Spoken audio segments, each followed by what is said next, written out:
this is not a political tangent at all, but there is just like one of the strange sort of repercussions of everything becoming global is that like you get people from other countries being like heavily involved in like, I don't know, like randomly one of the people that I used to work with in the high school that I worked at became like a very big Donald Trump supporter. I'm like, you live in Australia. You can't vote in a US election. I don't understand. What's going on? It's a bit odd. I don't understand. People get mad about things. I know, like, well, that's just the internet, right? There's money in outrage. And so yes, Donald Trump, not my president. Sorry, guys. I didn't vote for him. He didn't get my vote. And then I can be offensive and be like, I didn't vote for the other woman. What was her name? I've forgotten her name. She wasn't my candidate either. What's her name? Kamala Harris? That was it. I do enjoy it sometimes. People do come into the stream. It happened more around the time of the election where people would come in and be like, try and like outrage bait about that. They would be like, I don't know, come into the stream and talk about Donald Trump. And I would say, he's not my president. And that would set them off. Because he's literally not my president. Because we don't have presidents, we have prime ministers, because we're a part of the Commonwealth. You can't even name the Australian prime minister? You put some respect on Albo. I'm joking. He seems okay, I guess. Easiest rage bait of the century? Yeah, is to me to go and talk about like how Donald Trump isn't my president.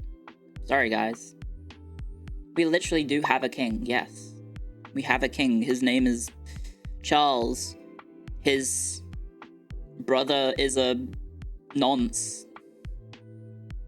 And he had a fake marriage with a woman he didn't love.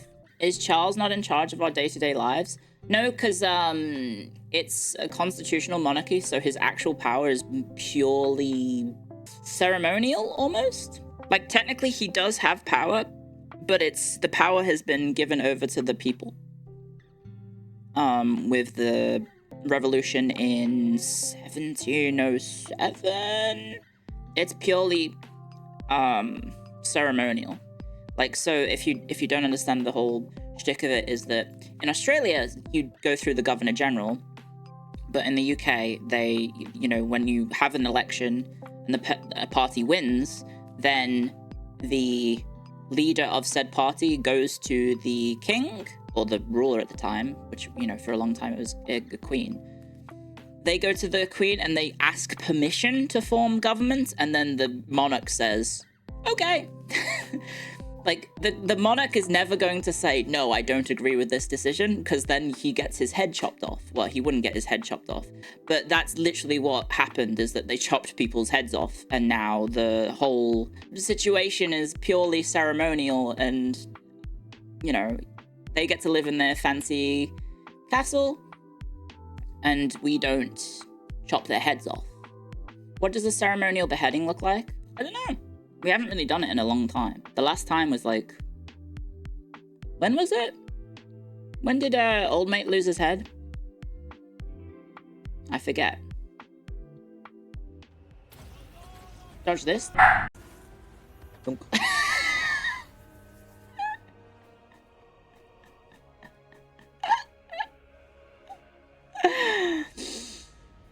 Oh, it's really funny.